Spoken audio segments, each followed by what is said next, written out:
창세기 35장 16절부터 22절의 말씀을 보겠습니다.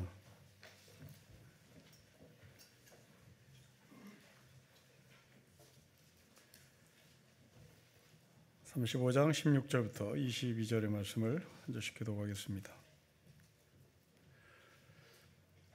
그들이 베델에서 길을 떠나 에브라스에 이르기까지 얼마간 거리를 둔 곳에서 라헬이 해산하게 되어 심히 고생하여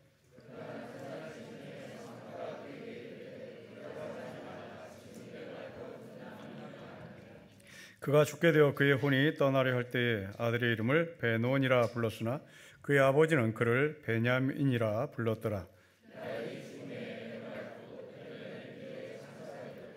야곱이 라헬의 묘비에 비를 세웠더니 지금까지 라헬의 묘비라 일컫더라.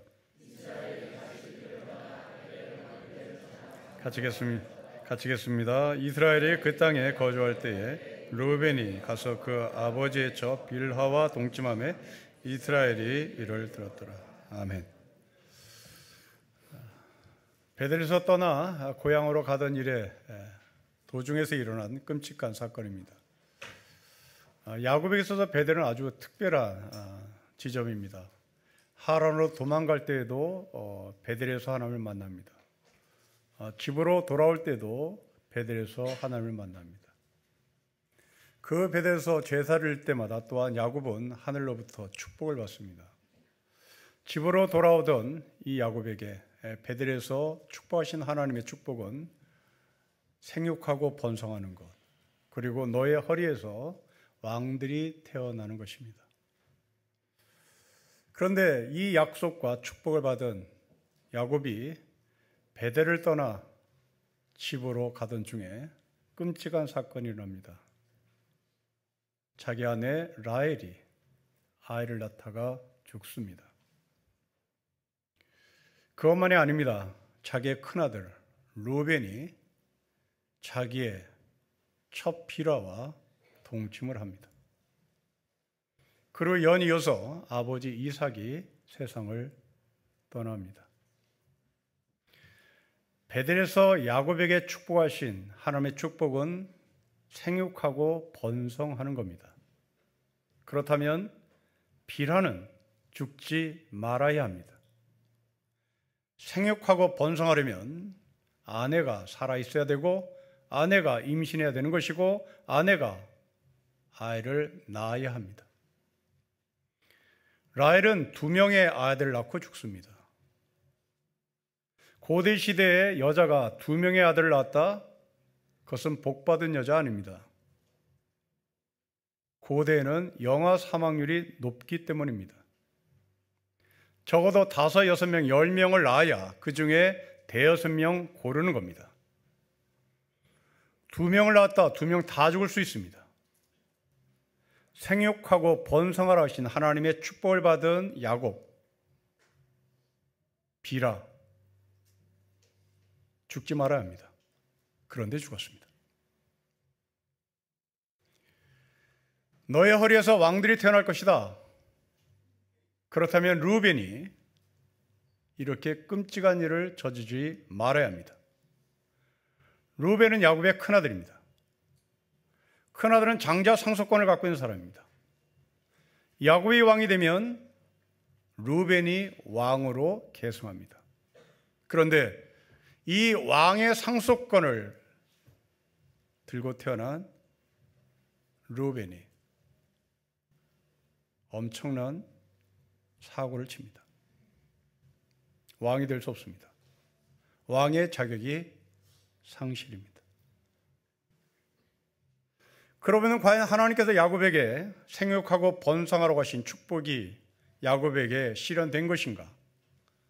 너의 허리에서 왕들이 태어날 것이라는 하나님의 약속이 실현된 것인가? 아니면 실현이 앞으로 될 것인가에 대한 의문을 가질 수밖에 없습니다.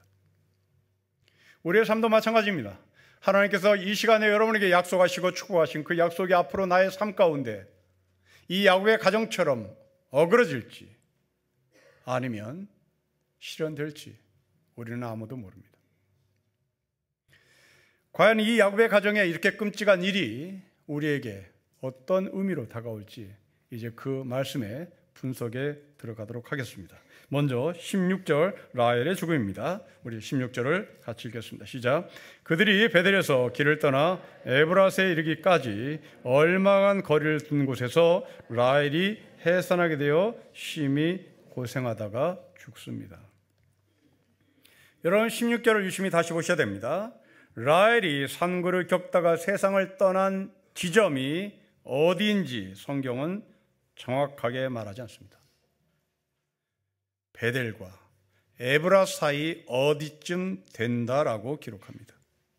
여러분 이 말씀을 읽는 우리는 대단히 마음이 편치 않습니다. 내 아버지가 내 어머니가 어디에서 세상을 떠났는지 모른다면 그것은 굉장히 심각한 죽음입니다.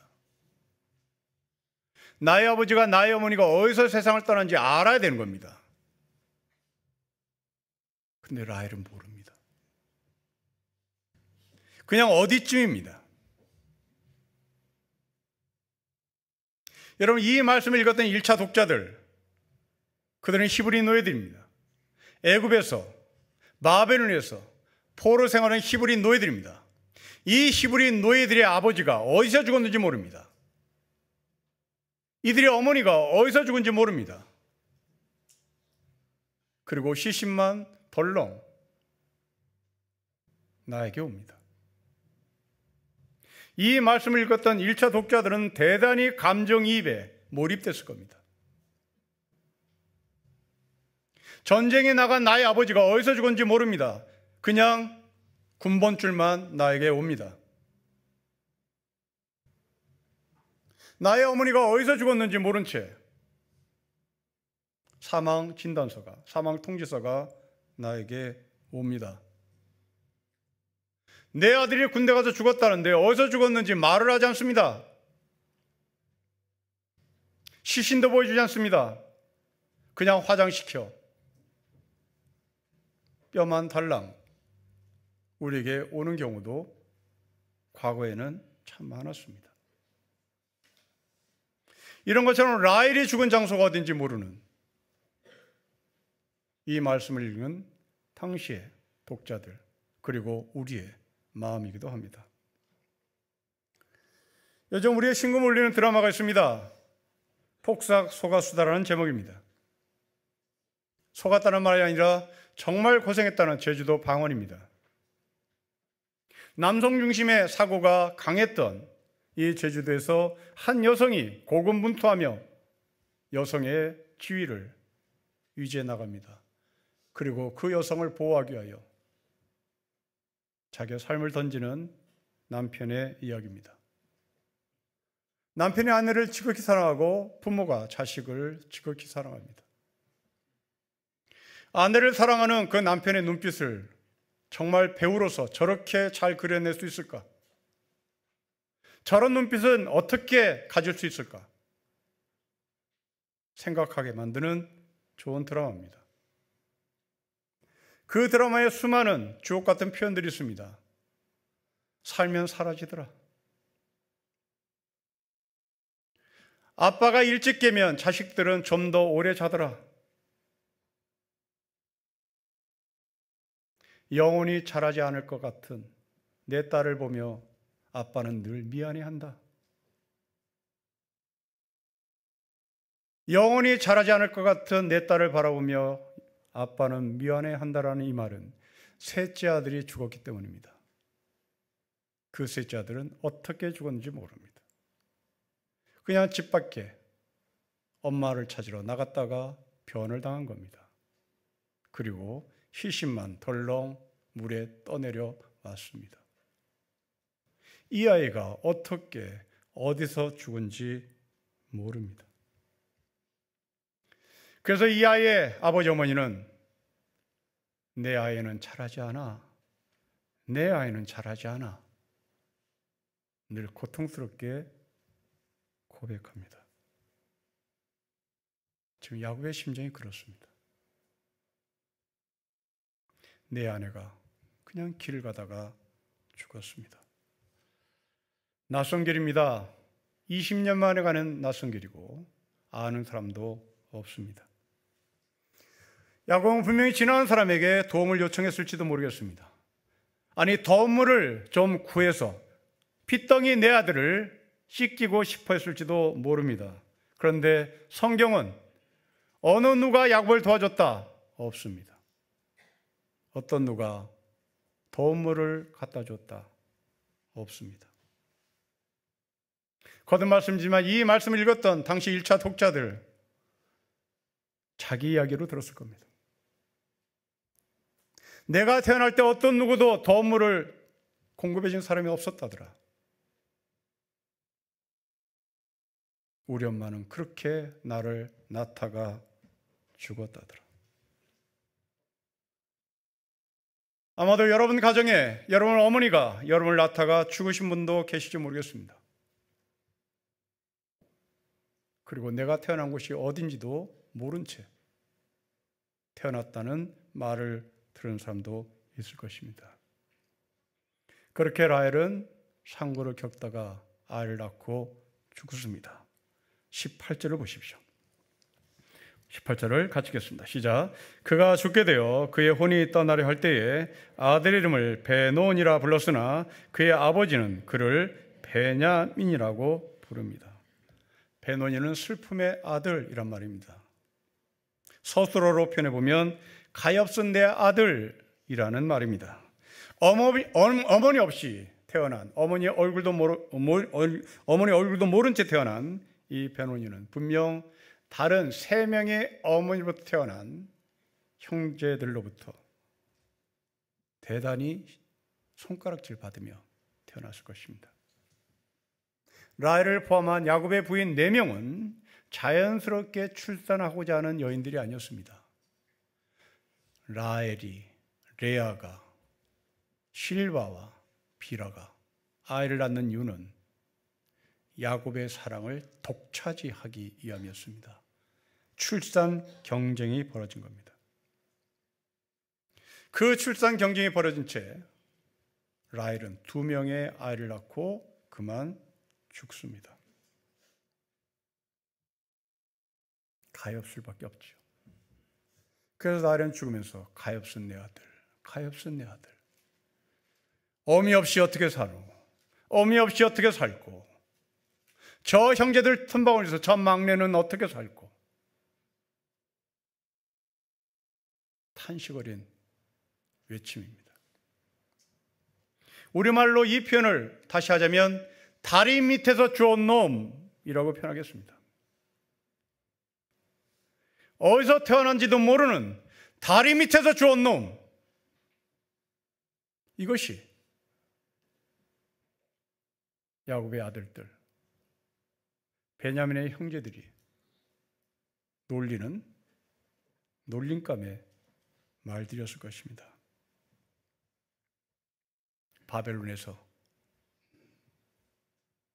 애굽에서 어미도 모른 채 태어난 놈들,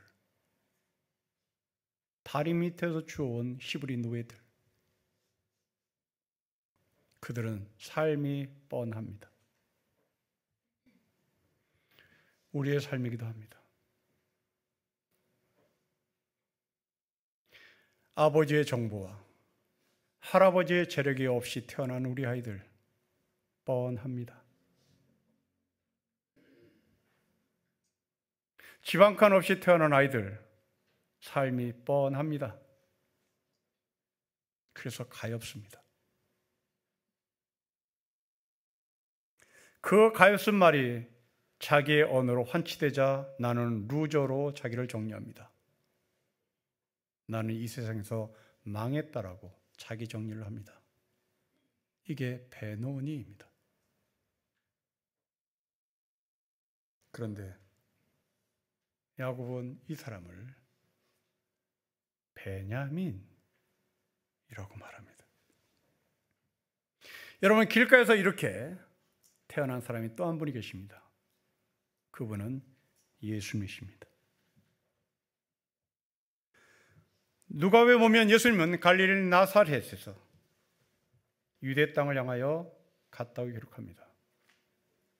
그 유대 땅에서 베들레헴이라는 동네로 가는 중에 베들레헴이라는 동네로 가는 중에 마리아는 아이를 낳습니다. 그때 여관에는 방이 없었습니다. 마리아는 여관 옆에 딸린 마구간에서 아이를 출산합니다. 예수님도 태어난 장소가 어디인지 모릅니다. 베들레헴으로 가는 중 어떤 여관 그리고 어떤 마구간입니다. 야곱은 세상을 떠난 라헬의 장례를 치르고 자기 아들의 이름을 이렇게 바꿉니다. 여러분 18절 말씀을 다시 보시죠. 그의 아버지는 그를 베냐민이라고 부릅니다. 이 라헬을 안장한 곳 19절에 있습니다. 여러분 19절을 보십시오. 같이 읽겠습니다. 시작. 라헬의 죽음에 에브랏 곧 베들레헴 길에 장사됩니다. 여러분 길가에서 태어난 베냐민, 길가에서 태어난 예수님, 그들을 연결시켜 보십시오. 라헬은 베들레헴 어딘가에 장사를 지냅니다. 예수님은 베들레헴 어딘가에서 태어납니다. 누구는 베들레헴에서 죽습니다.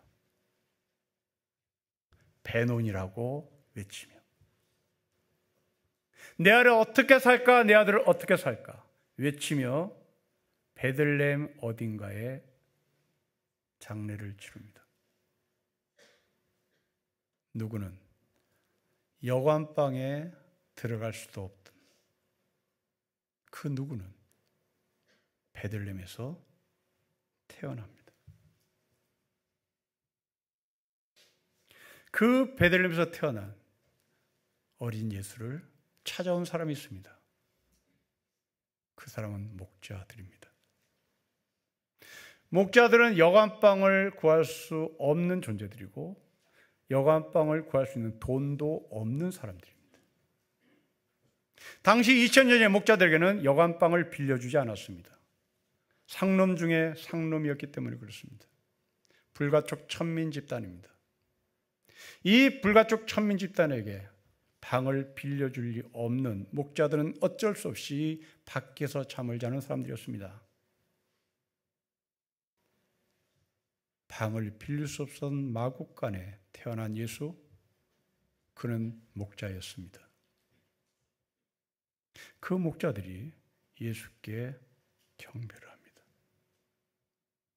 같은 베들레헴입니다. 누구는 죽어서 무덤에 누웠습니다. 누구는 살아납니다. 라헬은 자기 아들을 죽은 자로 표현합니다. 베논이 어떻게 살고 죽는 게 낫지. 차라리 낳지 말걸.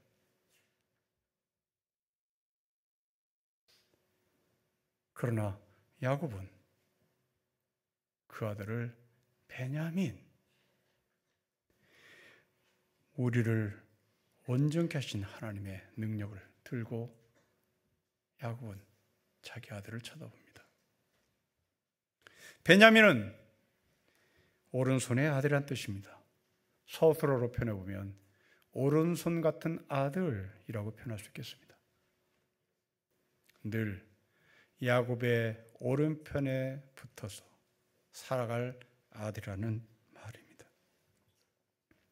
여러분, 고대 시대의 오른쪽은 옳다는 얘기입니다.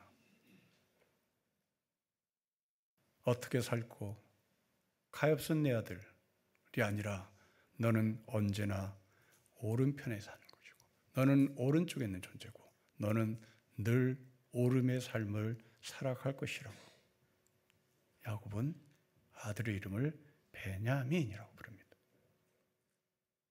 여러분, 같은 죽음을 놓고 이렇게 바라보는 시선이 다릅니다.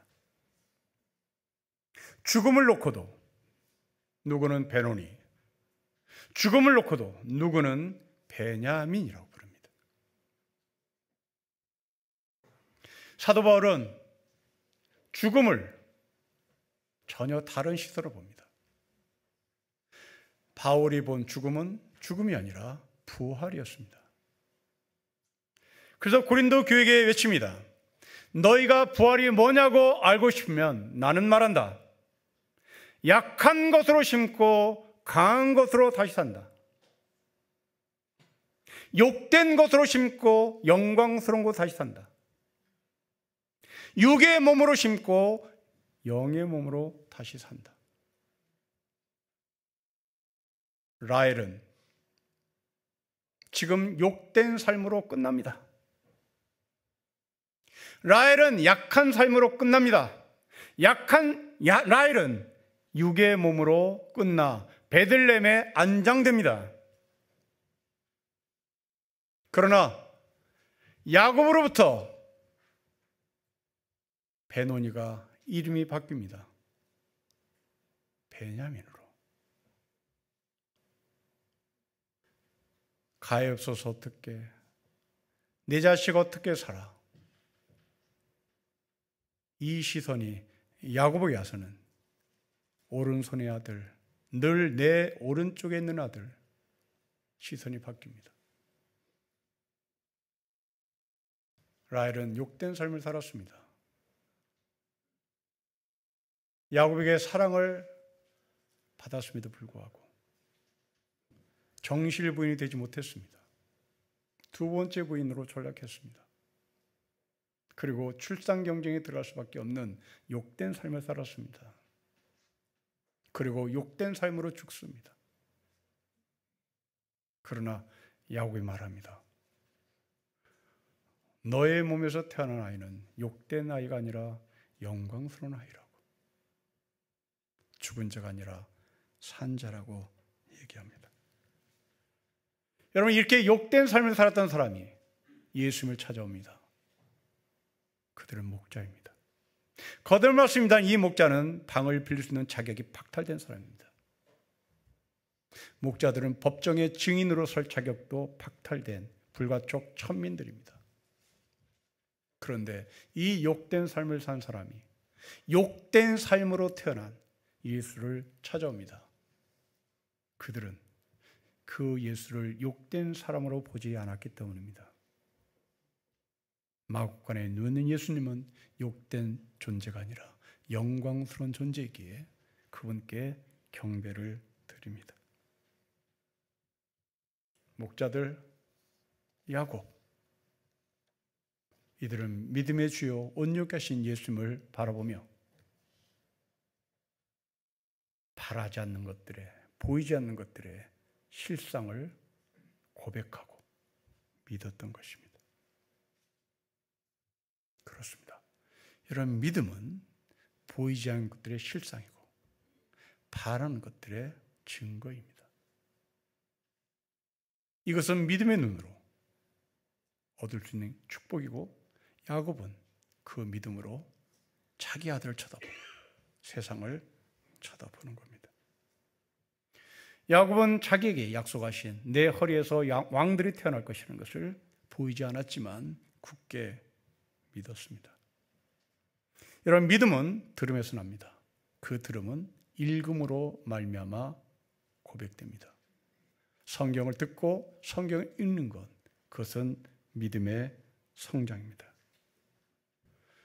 디모데후서 3장에서 바울은 말합니다. 성경은 하나님의 영감으로 된 것입니다. 성경은 교훈과 책망과 바르게 함과 의로 교육하기에 유익합니다. 성경은 하나님의 사람을 유능하게 합니다. 그에게 온갖 선한 일을 하게 하십니다. 성경은 사람을 온전하게 합니다. 많이 배웠다고 온전해지는 게 아닙니다. 많이 배우면 배울수록 기술자가 됩니다. 믿음은 많이 배워서 얻어지는 것이 아닙니다. 성경을 읽고 들어야 합니다. 성경을 읽고 성경을 읽는다는 것은 내가 성화의 삶을 살고 있는지 질문하는 겁니다. 내가 지금 어디쯤 왔는지를 묻는 겁니다. 라헬도 하나님의 마음이 들어가 있는 사람이고 야곱도 하나님의 마음이 들어가 있는 사람입니다. 근데 라헬은 거기에서 죽으면서 어쩌고 죽었으나 야곱은 거기에서 성경이 읽는 야곱은 하나님께서 나에게 어떤 메시지를 주실 것이니 내가 지금 성화의 삶을 어디까지 왔는지를 고백하며 하나님의 말씀을 듣고 하나님의 말씀을 묵상하는 겁니다. 라헬은 거기에서 베노니로 무너졌습니다. 야곱은 베냐민으로 성장합니다. 믿음은 하나님께서 내 안에 들어오셨다는 의미하고 내가 그 안에 있다는 것을 확인하는 겁니다. 사랑하는 성도 여러분, 여러분들은 라헬입니까? 야곱입니까? 우리 모두 다 라헬이고 야곱입니다. 우리 모두 다 예수 그리스도 안에 있고 우리 모두 다 하나님 안에 있는 사람들입니다. 그런데 누구는 라헬로 멈춰 있습니다. 누구는 야곱처럼 계속 성경을 읽으며 내가 어디쯤 왔는지를 확인하는 겁니다. 성경 읽는다는 것은 암송하는 것이 아닙니다. 내가 어디쯤 왔는지를 확인하는 겁니다. 여러분들이 야곱임을 알고 싶으면 성경을 읽고 성경을 들으셔야 합니다. 성경을 읽는 것이 아니라 성경이 나를 읽게 하셔야 되는 겁니다. 성경이 나를 읽게 한다는 것은 내가 성경의 밑줄을 긋는 것이 아니라 성경이 나의 삶의 밑줄을 그대로 요구할 때 거기에 순종하는 겁니다. 믿음의 행함입니다. 믿음은 하나님과 동행하는 것을 말합니다. 삶의 밑줄을 긋고 산다는 것은 내가 거룩함을 원한다는 것이고 거룩함을 향해서 발걸음을 옮긴다는 것이고 거룩함의 위치를 확인하는 것이 성경을 읽는 겁니다. 그렇게 성경 읽을 때 우리는 베노니가 아니라 베냐민으로 바뀌는 겁니다. 우리의 시선이 더 멀리 바라보는 것이죠. 성경이 이런 사람을 가리켜 시절조차 과실을 맺는 사람이라고 얘기합니다. 물론 그 나무가 시절적 과실을 맺지는 않겠지요. 그러나 신앙의 관점으로는 시절차 과실을 맺는 것으로 신앙인은 고백합니다. 우리가 잘 된다는 것은 우리의 삶이 늘 나아진다는 말이 아닙니다. 때로는 어려움도 있습니다. 예레미야처럼 일생 동안 울어야 할지도 모릅니다. 그러나 우리가 믿음의 관점에서 보면 예레미야도 하나님의 사랑을 받은 사람이고 하나님께서 예레미야를 붙들시고 계시는 사람이기에 그 사람은 시절조차 과실을 맺고 있는 승리자가 되는 겁니다. 세월이 흐를수록 우리의 마음이 공허한 이유가 무엇입니까? 창고에 많이 거두지 못해서 그렇습니까? 그럴지도 모르겠습니다. 그러나 또 다른 이유는 믿음에서 멀어졌기 때문에 내가 공허한 것이지 모릅니다. 배가 고파서 힘든 것이 아니라 하나님의 말씀이 없어서 힘들지도 모릅니다. 하나님과 함께 걷는 삶이 아니어서 우리가 공허한 삶을 살고 있는지 한번 되돌아봤으면 좋겠습니다. 성도 여러분, 믿음이 바로 서면 조금 덜 먹어도 조금 덜 편안해도 행복할 수 있습니다. 무슨 일을 만나든지 상황에 상관없이 이길 수 있는 것은 돈이 아닙니다. 건강이 아닙니다. 그것은 믿음입니다. 야곱은 어려울 때일수록 자신의 믿음을 빛냅니다. 베들레헴에 라헬의 무덤을 만듭니다. 훗날 그 자리에서 예수님이 태어나십니다. 라헬의 무덤은 단순한 무덤이 아니라 훗날 생명이신 예수가 태어나는 자리가 되었습니다. 여러분 기대하십시오. 여러분의 무덤에서 훗날 생명이 태어난다는 사실을, 여러분의 무덤에서 훗날 생명이 태어난다는 사실은 우리에게 약속된 부활입니다. 우리는 그 자리에서 반드시 부활할 것이고 우리는 그 자리에서 죽음을 딛고 일어서는 하늘의 역사를 만나게 될 것입니다. 그러기에 여러분의 죽음은 죽음으로 끝나지 않습니다. 내가 죽으면 내 아들 어떻게 살고 절망으로 끝나지 않습니다. 반드시 거기에 생명이 태어납니다. 저는 장례식을 치를 때마다 진짜 격려하고 진짜 위로합니다. 이것은 저의 살아있는 경험이기도 합니다. 여러분, 아버지가 돌아가신 그 이후의 삶은 결코 어둡지 않습니다. 반드시 더 밝은 빛이 보입니다. 저의 경험입니다. 저는 제 아버지가 저에게 우상이었습니다. 저의 전체는 거의 아버지가 만든 인격이고 취미고 취향이고 삶이고 방향이었습니다. 그러던 저희 아버지가 제 대학원 1학년 때 돌아가셨습니다. 대학원 1학년이면 앞으로 미래에 대해서 아무것도 준비가 되지 않은 사람입니다. 아버지의 조언을 들을 수가 없었습니다. 모든 것이 무너졌습니다. 저의 우상이 무너진 겁니다. 그러나 하나님은 저를 더 멋진 길로 인도하셨고 저와 동행하셨습니다. 여러분이 죽는다고 해서 여러분 자식은 죽지 않습니다. 여러분이 세상을 떠난다고 해서 여러분 자식이 암울한 곳에 처하지 않습니다. 베노니가 베냐민이 됩니다. 베들레헴의 무덤이 예수의 탄생이 됩니다. 그리고 그 무덤에서 부활의 역사가 일어납니다. 장례를 마친 야곱은 이제 고향으로 옮깁니다. 그 발길이 옮겨진 이 야곱에게 더 끔찍한 일이 벌어집니다. 엄마 얼굴도 보지 못한 채 핏덩이를 안고 베냐민을 안고 가야 하는 이 야곱에게 어떤 끔찍한 일이 벌어진지 보십시다. 여러분 22절부터 21절과 22절을 보십시오. 우리 같이 읽겠습니다. 시작. 이스라엘이 다시 길을 떠나 에델 망대를 지나 장막을 쳤더라. 이스라엘이 그 땅에 거주할 때 루벤이 가서 그 아버지의 젖 비라와 동침함에 이스라엘이 이를 들었습니다. 상속자 루벤, 하지 말할 짓을 했습니다. 왜 루벤이 이런 짓을 했을까? 우리는 궁금합니다. 그러나 성경은 말을 하지 않습니다. 모르겠습니다. 문제는 이 루벤이 끔찍한 일을 저질른 이 상황을 본 야곱의 대처 방법입니다. 야곱의 대처하는 마음입니다. 21절과 22절을 다시 보십시오. 놀랐습니다. 야곱이라고 말하지 않습니다. 이스라엘, 이스라엘, 이스라엘 3번씩 반복합니다. 이스라엘은 민족의 이스라엘 아닙니다. 야복 강가에서 이름이 바뀐 야곱, 그 사람의 이름입니다. 여러분, 왜 이 끔찍한 사건 앞에 성경 저자는 야곱이가 말하지 않고 이스라엘이라고 말하는 것일까요? 대체 이 사건을 야곱은 어떻게 대처하고 있는지를 우리에게 말하고 있는 겁니다. 야곱은 이 사건을 아버지 입장에서 보지 않습니다. 성도의 입장에서 봅니다. 하나님의 입장에서 봅니다. 그래서 성경 저자는 이스라엘이라고 말한 겁니다. 유대교의 지혜서를 보면 이런 말을 만납니다.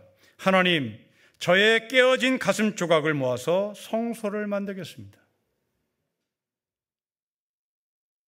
야곱의 마음이 깨어졌습니다. 아내도 죽었습니다. 핏덩이 키워야 되는 겁니다. 그런데 자기의 첫 비라까지 큰아들이 엉망진창을 만들어놨습니다. 분노해야 되는 겁니다. 좌절해야 되는 것이고 절망하는 겁니다. 그런데 놀랍게도 이 유대교의 지혜서처럼 야곱은 깨지고 상하고 좌절하고 절망하고 분노하는 이 모든 것들을 모아서 성소를 만들고 있습니다. 그 성소의 자리가 이스라엘입니다. 사랑하는 성도 여러분, 우리가 만난 앞으로의 세월이 어떠한 사건으로 점철될지 우리는 아무도 모릅니다. 그러나 우리는 아는 게 있습니다. 우리 인생 가운데 빛과 어둠이 공존한다는 것. 소망과 절망이 공존하죠. 기쁨과 슬픔이 존재합니다. 사랑과 미움이 같이 나를 따라옵니다. 성공과 실패가 같이 존재합니다. 문제는 우리가 이런 것들을 만날 때마다 야곱으로 볼 것인지 이스라엘의 시선으로 볼 것인지의 문제이기도 합니다. 베노니, 베냐민, 야곱, 이스라엘, 베들레헴의 무덤, 베들레헴의 출생, 똑같은 사람이고 똑같은 장소지만 시선은 이렇게 달라지는 겁니다. 때로는 우리가 회피하고 때로는 만나기 싫고 우리는 눈을 감고 싶은 일들이 어떤 때는 나에게 복으로 작동되는 경우가 있습니다. 가족들이 겪는 고통 때문에 오히려 가족이 결속합니다. 나라가 엉망진창되었음에도 불구하고 나라가 하나 되는 역사를 만들어내기도 합니다. 교인들이 어려움을 겪을 때 오히려 교인들이 하나가 되는 일도 경험합니다. 그러나 반대로 즐거운 일이, 신나는 일이 오히려 우리의 가정을 파괴하는 일도 있습니다. 갑작스럽게 나에게 떨어진 돈으로 말미암아 가족들의 관계가 깨어지는 경우도 종종 있습니다. 노력 끝에 얻은 그 성취가 나에게 발목을 잡아 나는 감옥에 갇힐 수도 있습니다. 일이 잘 된다고 늘 좋은 것이 아닙니다. 문제는 내가 그것을 어떻게 바라보냐입니다. 누구는 베노니로 봅니다. 누구는 베냐민으로 봅니다. 누구는 베들레헴의 무덤을 봅니다. 누구는 베들레헴의 출생을 봅니다. 누구는 죽음으로 끝나는 줄 압니다. 근데 누구는 부활의 시선으로 그 무덤을 봅니다. 감당할 수 없는 이 일을 만난 야곱은 그 일을 야곱으로 처리하지 않고 이스라엘로 문제를 처리합니다. 여러분, 신약성경에 이와 똑같은 경험을 한 사람이 있습니다. 그 사람은 베드로입니다. 요한복음 21장에 보면 부활하신 예수님께서 베드로를 찾아갑니다. 그리고 우리가 잘 아는 너가 나를 사랑하냐, 너가 나를 사랑하냐를 3번씩 묻는 이야기입니다. 그런데 정말 희한한 질문을 합니다. 베드로야, 너가 나를 사랑하냐? 베드로야, 너가 나를 사랑하냐? 그렇게 말하지 않습니다.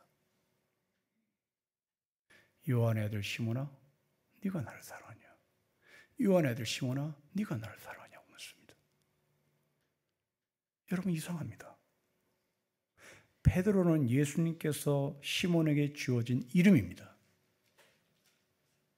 그렇다면 이름 지어주신 예수님께서 부활하셨으니 그 부활하신 예수님께서 베드로에게 베드로야, 베드로야, 베드로야, 네가 나를 사랑하냐, 네가 나를 사랑하냐 질문해야 되는 겁니다. 그런데 놀랍게도 예수님은 베드로라고 부르지 않고 요한의 아들 시몬아 3번씩 질문한 이유가 뭘까요? 잘 모르겠습니다. 그런데 성경 저자는 그 질문에 답을 합니다. 그렇게 요한의 아들 시몬아, 요한의 아들 시몬이라고 질문할 때마다 요한복음을 기록한 요한 저자는 베드로가 말하기를, 베드로가 말하기를, 베드로가 말하기를.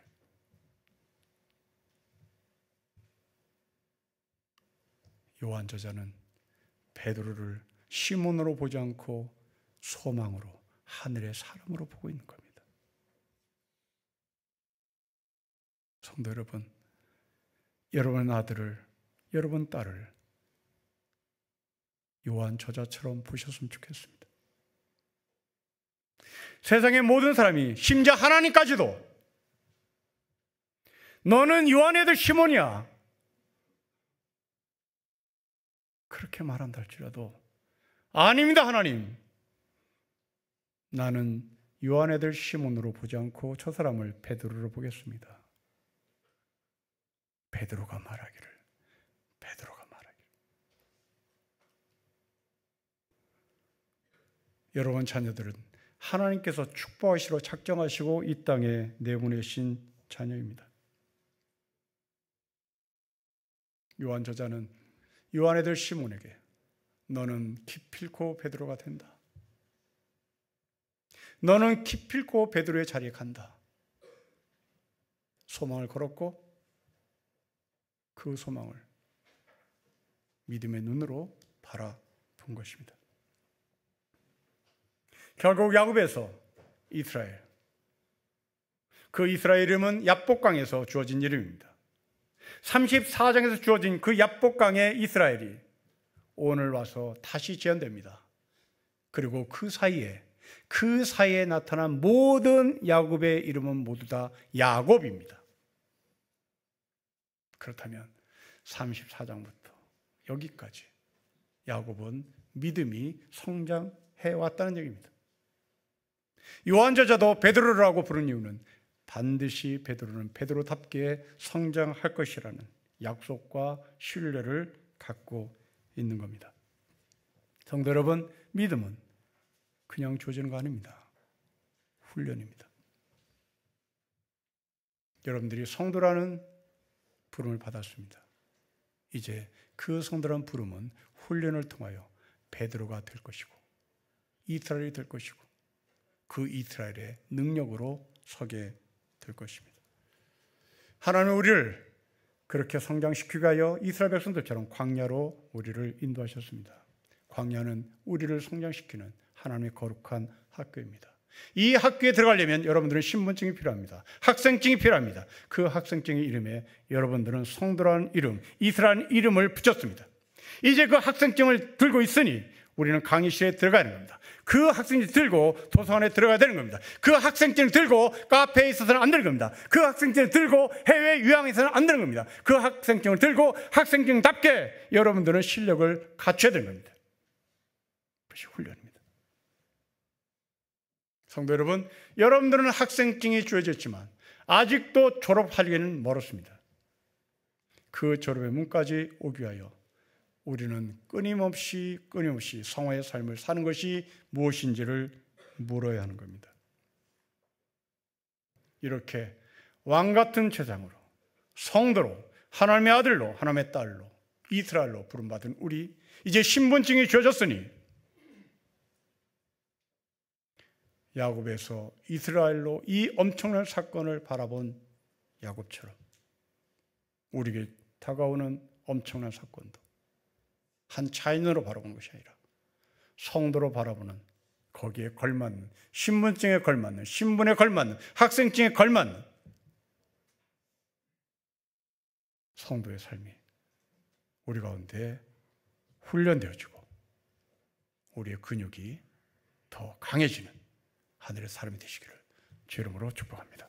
기도하겠습니다. 아버지,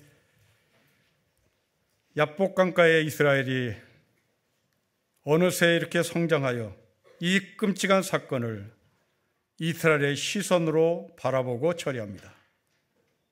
우리도 반드시 이 35장의 말씀 앞에 서게 될 것을 믿습니다.